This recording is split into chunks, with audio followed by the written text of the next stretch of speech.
ফেরাউনের পতন যদি কিন্তু তবের বিষয় ছিল না, এটা মাত্র সময়ের ব্যাপার মাত্র। এবং ফেরাউনের পতন নিয়ে আমরা যখন বারবার কথা বলেছি, আমাদেরকে মানুষ বলেছে যে এই ফেরাউনের মৃত্যু হবে না 2041-এর আগ পর্যন্ত। আমরা কেন এত কনফিডেন্টলি বলবার চেষ্টা করেছিলাম যে এই ফেরাউনের পতন আসলে এতই কাছাকাছি ছিল। এটা সিম্পল জায়গাটা ছিল হচ্ছে পৃথিবীতে ফেরাউনি শাসন ব্যবস্থা যারা যারা স্বৈরাচারের পদ্ধতিতে কায়েম করেছিল, তারা বারবার যেই ভুল করে করে পতনের শেষ দিকে চলে গেছিল, এই হাসিনাও একই রকম করে একই ধরনের ভুল করে করে বছরের পর বছর তার আমল নামা এত মোটা করেছে যে তার পতনটাও ঠিক কাছাকাছি চলে এসেছিল। এবং এটা বুঝবার জন্য খুব বড় বিজ্ঞানী অথবা বুদ্ধিজীবী হওয়ার প্রয়োজন ছিল না যে প্রত্যেকটা স্বৈরাচারের অপরাধ এবং গুনাহ যখন জমতে থাকে তখন সেই পাহাড় সমান গুনাহ নিয়ে তাকে নীলনদের মতো ডুবতে হয়। এবং আমরা দেখেছি বারবার কিভাবে এই হাসিনার পতনের জন্য যে যে উপকরণগুলো দরকার ছিল, পানিতে ডোবা দরকার ছিল এবং মদিস্থানে পালিয়ে যাবার মতো প্লট তৈরি করবার প্রয়োজন ছিল, সেটা কিভাবে সে তার সেই কবরস্থানের মাটি একমুট করে করে বারবার গত 16 বছর ধরে তৈরি করেছে। এবং দিন শেষে সেই মাটিটা পর্যন্ত বিমানে করে নিয়ে যেতে পারে নাই, তার মাটি ছাড়াই বিমানে করে যেতে হয়েছে, তার লুটের সম্পত্তি পর্যন্ত নিয়ে যেতে পারে নাই। তাই আজকে 1 বছর পেরিয়ে এসে আমাদেরকে ইতিহাস থেকে যেমন শিক্ষা নিতে হবে, ঠিক একইভাবে গত বছরের জুলাই আগস্ট আন্দোলনের গণ অভ্যুত্থানে যারা প্রাণ দিয়েছিলেন, জীবন দিয়েছিলেন, তারা কেন প্রাণ দিয়েছিলেন সেই জায়গাটাও আমাদেরকে ভুলে গেলে চলবে না।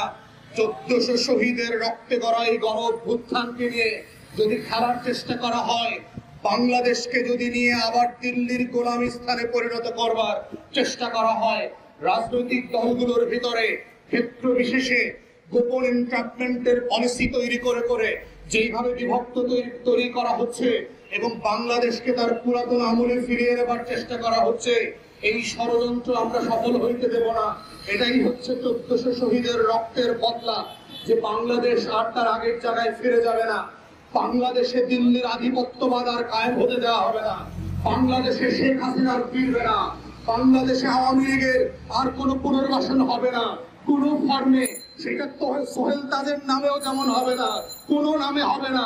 আওয়ামী লীগের লেসপেন্সার দিয়ে কোনো পরিচ্ছন্ন আওয়ামী লীগের নামে বাংলাদেশে নৌকা আর শেখ হাসিনাকে পুনর্বাসন করবার রাজনীতি সামরিক এবং বেসামরিক আমলারা যদি কেউ করবার চেষ্টা করে, 24-এ ফিরে যান, আবু সাইদ মুগ্ধরা আবার ফিরে আসবে, আবার বুক চেতিয়ে দেবে, আপনাদের হাজার হাজার স্নাইপারের বুলেট খালি হয়ে যাবে, কিন্তু বাংলাদেশের লাল সবুজের পতাকায় আওয়ামী লীগের দালালিপনা, দিল্লির আধিপত্যবাদ আর ফিরে আসতে দেওয়া হবে না।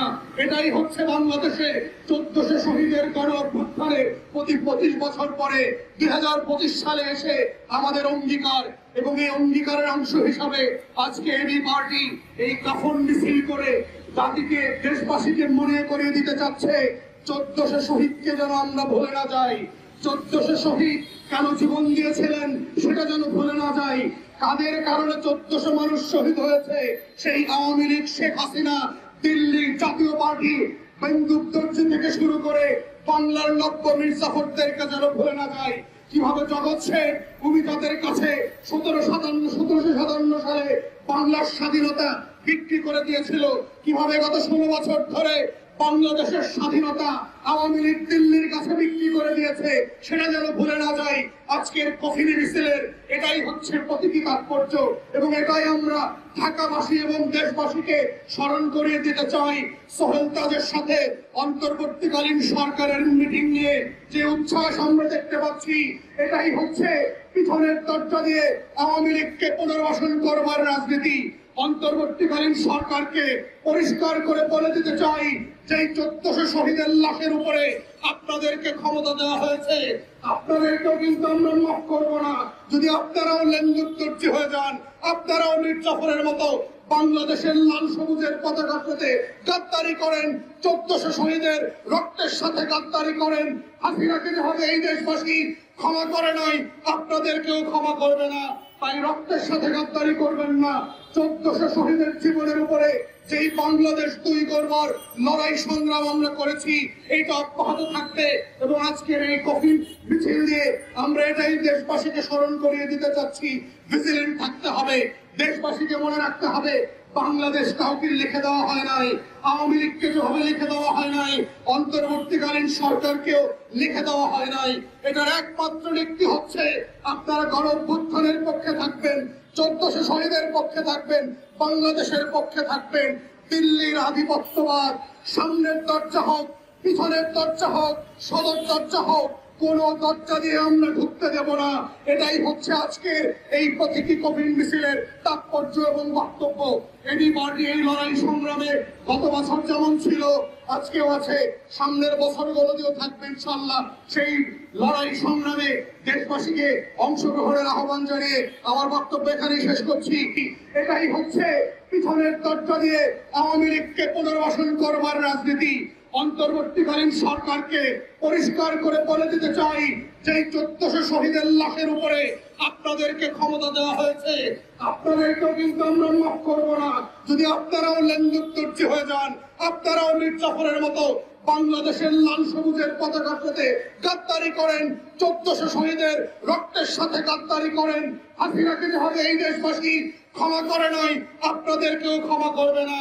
বাংলাদেশ কাউকে লিখে দেওয়া হয় নাই, আওয়ামী লীগকে যেভাবে লিখে দেওয়া হয় নাই, অন্তর্বর্তীকালীন সরকারকেও লিখে দেওয়া হয় নাই। এটার একমাত্র নীতি হচ্ছে আপনারা গণঅভ্যুত্থানের পক্ষে থাকবেন, 1400 শহীদের পক্ষে থাকবেন, বাংলাদেশের পক্ষে থাকবেন। দিল্লির আধিপত্যবাদ সামনের দরজা হোক, পিছনের দরজা হোক, সদর দরজা হোক, কোন দরজা দিয়ে আমরা ঢুকতে দেব না। বাংলাদেশকে যদি নিয়ে আবার দিল্লির গোলামী স্থানে পরিণত করবার চেষ্টা করা হয়, রাজনৈতিক দলগুলোর ভিতরে ক্ষেত্র বিশেষে গোপন এনট্র্যাপমেন্টের পলিসি তৈরি করে করে যেইভাবে বিভক্ত তৈরি করা হচ্ছে এবং বাংলাদেশকে তার পুরাতন আমলে ফিরিয়ে নেবার চেষ্টা করা হচ্ছে, এই ষড়যন্ত্র আমরা সফল হইতে দেব না।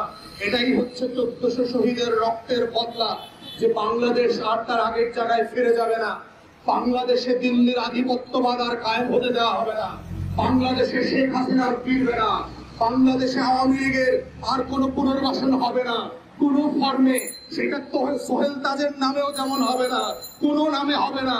আওয়ামী লীগের লেসপেন্সার দিয়ে কোন পরিচ্ছন্ন আওয়ামী লীগের নামে বাংলাদেশে নৌকা আর শেখ হাসিনাকে পুনর্বাসন করবার রাজনীতি সামরিক এবং বেসামরিক আমলারা যদি কেউ করবার চেষ্টা করে, 24-এ ফিরে যান, আবু সাইদ মুগ্ধরা আবার ফিরে আসবে, আবার বুক চেতিয়ে দেবে, আপনাদের হাজার হাজার স্নাইপারের বুলেট খালি হয়ে যাবে, কিন্তু বাংলাদেশের লাল সবুজের পতাকায় আওয়ামী লীগের দালালিপনা, দিল্লির আধিপত্যবাদ আর ফিরে আসতে দেওয়া হবে না।